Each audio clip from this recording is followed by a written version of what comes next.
This is Jed Distler, official Chopin competition blogger for Gramophone magazine and the host of the weekly radio show Between the Keys and the podcast, The Piano Maven with Jed Distler. And welcome to our daily video Chopin report from the 19th International Chopin Competition. We are in the press lounge where there's so much activity going on, and thank goodness there is an abundance of coffee and food to keep us all going during the day. I'm preparing to gear up for the final day of stage 2 in the competition. So before that, I want to look at yesterday's events on day 3 when we had 10 pianists, 5 in the morning and early afternoon. And after a 2-hour break, we had 5 other pianists in the evening.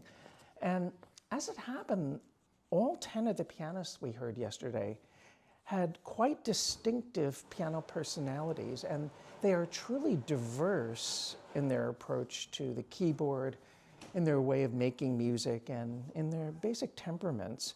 And on other days, we've had pianists who share commonalities, but yesterday was really interesting because of the differences between the pianists. So first we heard Xiaoan Lee, who I think is a marvelous colorist, and he really stood out in his selection of Chopin preludes, where he played with such dulcet phrasing and just the most exquisite tone, especially in the high register. And I kept thinking that this pianist might become a great jewel maker. But I also thought that because he was such a colorist, it got me thinking, you know, he could play Debussy's music extremely well. Pianist number 2 was Jiayan Li, and I have to admit that I wasn't so crazy about his stage 1 performance, but he showed up for stage 2 loaded for bear, if you know what that expression means. And he was just spoiling to strut his virtuoso stuff. And he began with a 3rd scherzo that had pulverizing octaves that just kept me to the edge of my seat. It was a really angular and driving performance in the Martha Argerich mode. It really blew me away. He also played that early set of variations on Mozart's Lacidarem,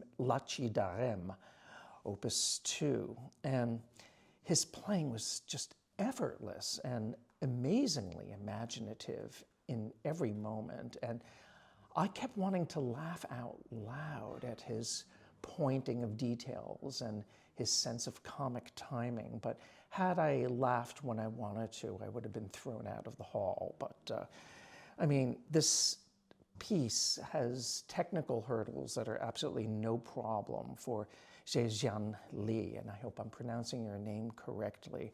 I think this performance will give Bruce Liu's very famous 2021 Chopin competition performance a run for its money, and that's a performance that I admire quite a lot. Now, I'm not going to say, move over Bruce, here comes Jiayan Li, but this was a performance every bit on the same level. Now, we have to talk about Eric Liu, the 3rd pianist who played yesterday. He was a finalist in 2015, 10 years ago, and he also won the gold medal in the 2018 Leeds competition. So he has a career that's quite distinguished and established all over the world. He is a micromanager, meaning that he processes every note, every phrase, every pedal effect, every dynamic indication, basically thinking twice before he makes one interpretive move. And I wrote in great detail about his stage 2 performances in my Gramophone blog, so I direct you to that and I invite you to read it. But I did say in the blog that he polished each of the 6 preludes that he chose from Opus 28 like an artisan who is putting the final touches on Fabergé eggs. One thing that he did that really riveted me was in his performance of the second sonata, the Funeral March Sonata. In the Funeral March movement, you know, the bam, bam, ba-dam, and I'm singing that at a tempo much faster than what he played. He took a very slow and absolutely rock-steady tempo, and he sustained it by calibrating his dynamics with the utmost subtlety and specificity. I admire and respect his colossal workmanship, but sometimes I have trouble accepting his aesthetic because I think sometimes he's bringing an attitude to pieces that maybe don't necessarily require that attitude. For instance, in the C-sharp minor waltz, he really played it in a very understated way, almost like a lament. I'm not sure if that's what the music is really about, but I have to say that this is a pianist who knows exactly what he wants from the music and from the Fazioli ground that he was playing yesterday. And Eric Liu has the ability to get what he wants with absolutely no barrier between ideation and execution. And that's something to consider. Now, I love the pianist Philippe Lenov in a lot of different repertoire. I heard him for the first time at the Van Cliburn competition this past spring in Fort Worth, Texas. And I will never forget how gorgeously he played Ravel's Miroir, that suite of pieces. And also his final round Prokofiev Second Concerto was on the highest level. And you can find these performances on YouTube. But something seemed a little off about his Chopin. And I go into chapter and verse in my Gramophone blog. Basically, I found the selections that he was playing in stage 2 somewhat unidiomatic. Like the phrases did not flow as one might expect. And while he dishes out rubato very intelligently, he doesn't always get the dosage right, at least to my mind. But he did play a very beautifully spun out andante spinato. And in the Grand Polonaise, it didn't quite have the rhythmic kick the piece should have, but there were some wonderful details and long phrases that had a really great sense of direction. So I enjoyed that quite a bit. The 16-year-old pianist Tianxu Liu, please forgive my pronunciation, she is a natural Chopinist in every way and a very natural virtuoso. The only problem with her stage 2 set had to do with programming. In addition to the obligatory 6 preludes that she played, her set consisted of 3 big, flashy showpieces rather than any mature masterpieces. She played the Laci Darem variations, she played the Andante Spinato and Grand Polonaise, and she also played the Introduction and Rondo, Opus 16, which is a delightful piece. And the program was akin to having to eat a meal that consists of 1 appetizer and then 3 different kinds of huge and highly caloric desserts. I mean, she played very, very well, but I think that kind of programming is too much of a good thing. But as Liberace said, too much of a good thing is just wonderful. Well, I don't know. I found it a little bit fatiguing, but this is a major, major piano talent. The Italian pianist Reuben Mitchelli is a born singer at the piano.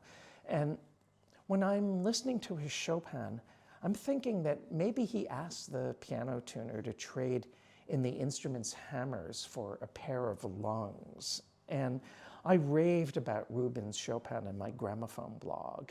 And there wasn't anything he played that just wasn't elegant and graceful and singing. The next pianist in the evening was Natalia Milstein, and she played the F-sharp minor Polonaise. She gave a lovely performance of the A minor Mazurka, Opus 7, number 2. it was very wistful, yet it had a transparency and simplicity that I found very attractive. And she also brought great transparency with just a touch of dryness to the 24 preludes. Now, I mean dryness in the way that champagne is dry, not like dry as in the desert. But right after that, we heard yet another complete set of preludes, this time from Yumeka Nakagawa, and she was playing her stage 2 set on her birthday, and that must have felt quite special. And she's a very different kind of pianist from Natalia Milstein, whereas Natalia Milstein is cool and collected, Yumeka Nakagawa really gives herself into the music, and I kind of sense that she was crying a little bit during the Raindrop Prelude.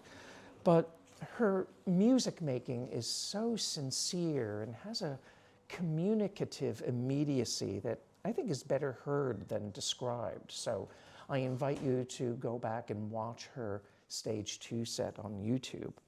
And then yet another set of 24 preludes, and this featured the Malaysian pianist Vincent Ang. And I have to admit that when I heard his stage 1 performances in the hall, I thought, he's okay, but he's kind of a lightweight. And so I was surprised. I thought, what is the jury hear in him? Because they admitted him to stage 2. Well, I have to admit, I was wrong and the jury was right, because this is a pianist who knows how to balance the kind of inner drive and cumulative trajectory that you expect and you need in the preludes. He balances these qualities with patience over detail and a genuine lyrical attitude. I found his playing of the preludes very satisfying and very engaging.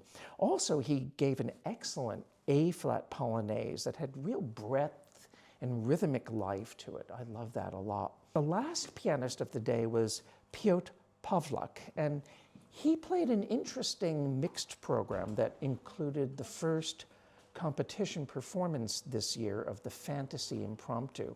And he also played the rarely heard Allegro de Concert Opus 46, which is not one of Chopin's greatest hits. This is a piece that's a little too long for what it has to say, and it's exceedingly challenging to bring off in concert.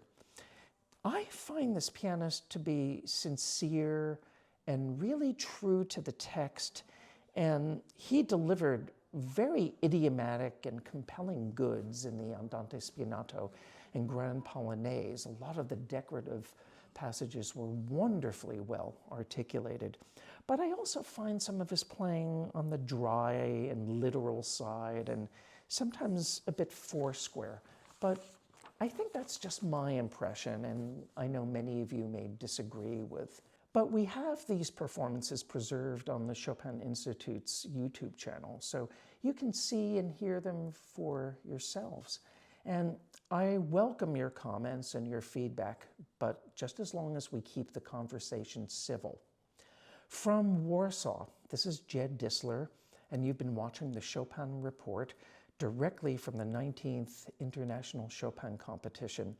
And tomorrow we will find out which pianists have been selected to move on to the semi-final round, stage 3. So until then, take care, stay well, and please be kind.